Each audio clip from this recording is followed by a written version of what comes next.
The Four Noble Truths are the foundation of the Buddha's teachings. These four deceptively simple insights are in fact so profound that you can spend a lifetime understanding just one of them. The Pali word for truth, saka, also means reality, or that which is actual. So the Four Noble Truths are not philosophical claims to believe in or accept. Rather, the Buddha taught them as scientific truths. The Four Noble Truths represent objective, fundamental aspects of reality that the Buddha realized when he awoke. To not know these truths, he said, is to sleepwalk through life, repeating the same mistakes, unaware that they bring suffering. But it is no coincidence these four truths are called noble. To hear them is already the first step on a path that one day will bring you to become an awakened one, a Buddha yourself. So, let's explore the Four Noble Truths of the Buddha and see how these ancient teachings can enrich our lives as sentient beings wrestling with the mystery of existence. Before we dive in, please click the like button and subscribe to our channel. The first noble truth is that life is full of dukkha. Now, what is dukkha? Most people translate this Pali word as suffering, but this is only partly correct and can be misleading. Suffering is a very strong English word that we use on rare occasions. We might say we've had a stressful day at work, that we're angry about losing our headphones, or that we regret not talking to our crush back in high school. Life is full of such unpleasant experiences, but to call them suffering is a bit of an exaggeration. The Buddha meant these kinds of things with dukkha, but he also meant so much more. For example, losing your keys is dukkha, but so is losing a loved one. Regretting your choice for lunch is dukkha, but so is regretting 30 years of a bad marriage. Hitting your toe is dukkha, and so is having a lifelong trauma. The point is that dukkha can be translated as suffering, but also as dissatisfaction, discomfort, stress, or unpleasantness. All these things are dukkha, but dukkha is none of them. Dukkha is a much deeper word than any English translation can convey. It is a word used in Buddhism to denote a profound reality of life, namely, that we never really get what we want. And even if we do get what we want, we always end up losing it one day. This is the first noble truth of Buddhism. But not only unpleasant things are dukkha. The Buddha tells his disciples that even pleasure, both material and spiritual, is dukkha. The pleasure you experience during an orgasm is dukkha. The happiness from seeing your child born is dukkha. Even the pleasure of learning the Buddha's teachings is dukkha. Why? Because none of these things ever lasts. Think about it. Whatever happiness and pleasure you attain in life, whether material or spiritual, it will all be gone one day. And when it is gone, it will leave you with the pain of being separated from it. Thus, all the happiness and pleasure you find in this world contain the seed of dukkha within them. And you will experience this dukkha, if not now, then later. This is not an opinion, but a reality of life. You see, the first noble truth of Buddhism is much deeper and darker than most people realize. It says not only that there is unhappiness in life, but also that what we believe is happiness is only a delayed form of unhappiness. Pleasure is only the mask of pain. Achievement is only the mask of disappointment. Happiness is the mask of dukkha. Now you might say, wait a minute. Sure, happiness always comes and goes, but so does unhappiness. Why did the Buddha focus so much on dukkha and not also on its opposite? Isn't this unfairly pessimistic? To this, I would answer, please be patient. We are only at the first of four noble truths, after all. I would also say that there is some virtue in focusing on life's dark side. After all, dukkha is the universal problem facing all sentient beings, at all times and in all places. In his great book, What the Buddha Taught, Walpola Thero writes, "One physician may gravely exaggerate an illness and give up hope altogether. Another may ignorantly declare that there is no illness and that no treatment is necessary, thus deceiving the patient with false consolation. You may call the first one pessimistic and the second optimistic. Both are equally dangerous, but a third physician diagnoses the symptoms correctly, understands the cause and the nature of the illness, sees clearly that it can be cured, and courageously administers a course of treatment, thus saving his patient. The Buddha is like the last physician. But what did the Buddha do after he discovered that existence is full of dukkha? Surely a lesser mind would collapse into nihilism here. After all, if everywhere you turn there is only dukkha and more dukkha, what point is there in anything? A Western nihilist would recommend taking one's own life, but for the Buddha even this is not a way out. The Buddha was, after all, certain of the reality of rebirth and the law of karma. To take one's life as an act of violence would only result in a far worse subsequent life, where dukkha is even more intense. So trapped in this endless labyrinth of dukkha, what could the Buddha possibly do to improve his situation? Well, he did what he advises us all to do. He pointed his trained mind singularly at dukkha. He looked and looked and he looked deep. And there, right in the middle of dukkha, he discovered the second noble truth: thirst. The second noble truth is that the cause and origin of dukkha is thirst. The Sanskrit word for thirst is trishna, and it is no coincidence that the English word sounds so much like it.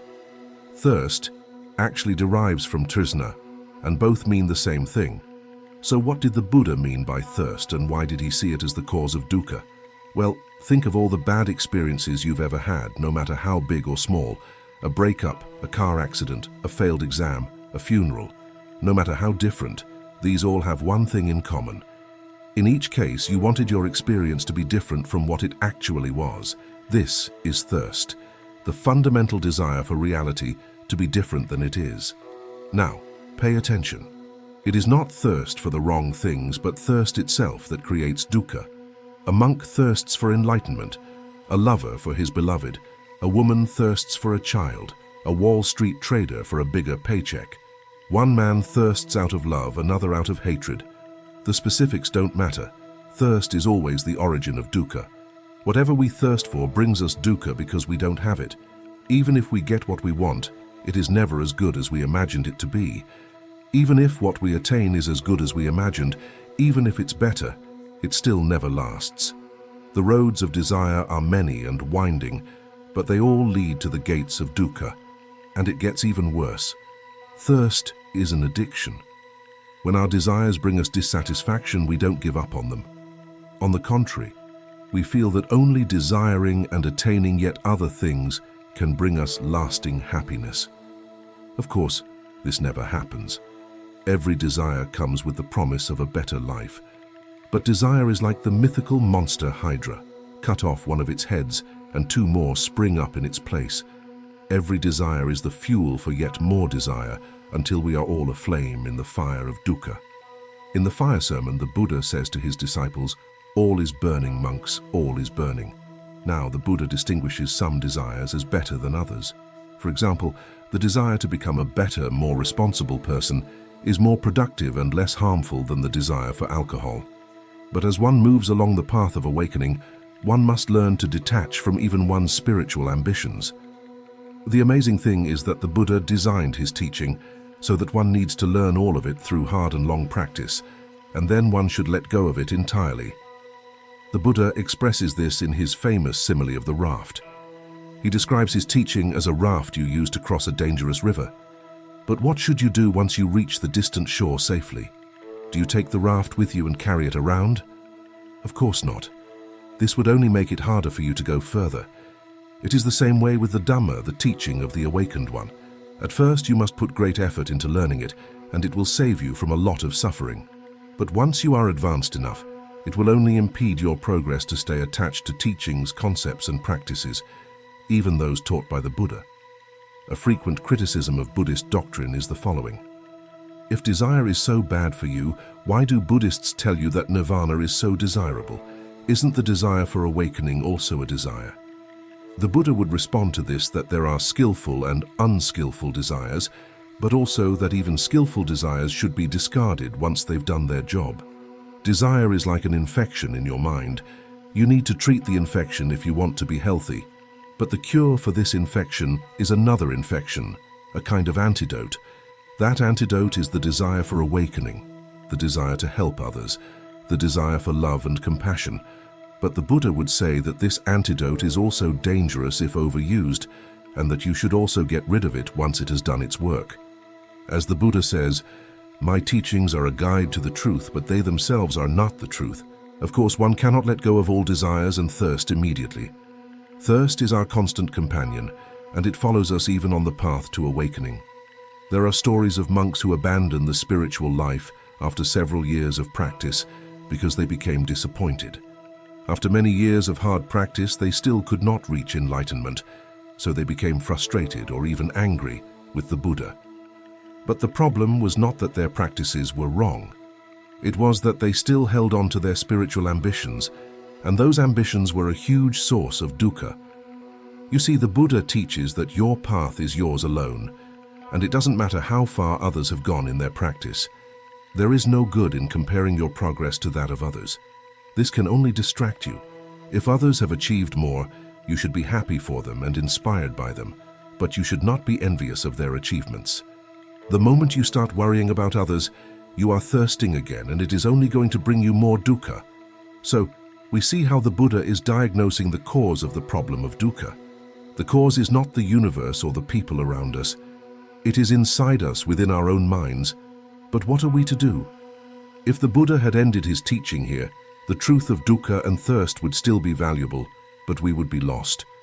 After all, what would be the point of understanding the origin of suffering if there was no way to stop suffering? So just as he carefully diagnosed the disease, the Buddha also discovered the cure. And that cure is the third noble truth, the truth of cessation. The word cessation in English means the act of stopping something. And that is what it means in Buddhism as well. In this case, the act of stopping dukkha and its cause, trisna. The Buddha tells us that the end of suffering is possible. But for us to understand what this means, we must first have a correct understanding of the third noble truth. You see, when people hear about the third noble truth, they often think it is a kind of escape from this world. People hear about cessation, and they think it's some kind of spiritual death. They imagine it as a state of total nothingness, like a deep sleep, with no thoughts or feelings at all. After all, if the goal of Buddhism is to get rid of all desire, wouldn't that also mean you get rid of everything else too? But this is a misunderstanding of the Buddha's teaching. The third noble truth is not about getting rid of life, but about getting rid of the suffering in life. It's about purifying your mind of all its unwholesome qualities, of all its ignorance and hatred, so that you can experience the true nature of things. When your mind is purified, you can finally see the world as it really is. You can experience peace, joy, and wisdom that are not dependent on anything outside you. This state of mind is what the Buddha calls nibbana, or nirvana. Nirvana means blowing out, as in the blowing out of a candle. In this case, it's the blowing out of the fires of greed, hatred, and delusion. But what is nirvana like? The Buddha said that it is beyond words and concepts, so we cannot describe it in any way that does justice to its reality. But we can say what it is not like. Nirvana is not a state of nothingness, nor is it a state of eternal bliss. It is beyond all dualities and categories. It is beyond existence and non-existence, beyond time and space, beyond birth and death. It is the ultimate reality, the ultimate truth. It is the end of all suffering, the end of all thirst. And it is accessible to everyone who follows the path to awakening. But how do we reach nirvana? How do we stop suffering and achieve the third noble truth? This brings us to the fourth noble truth, the truth of the path. The fourth noble truth is the Buddha's prescription for the disease of suffering. It is the path that leads to the end of suffering, to the cessation of dukkha. The Buddha called this path the Noble Eightfold Path. It is a set of 8 interconnected practices that cover all aspects of life: moral conduct, mental discipline, and wisdom.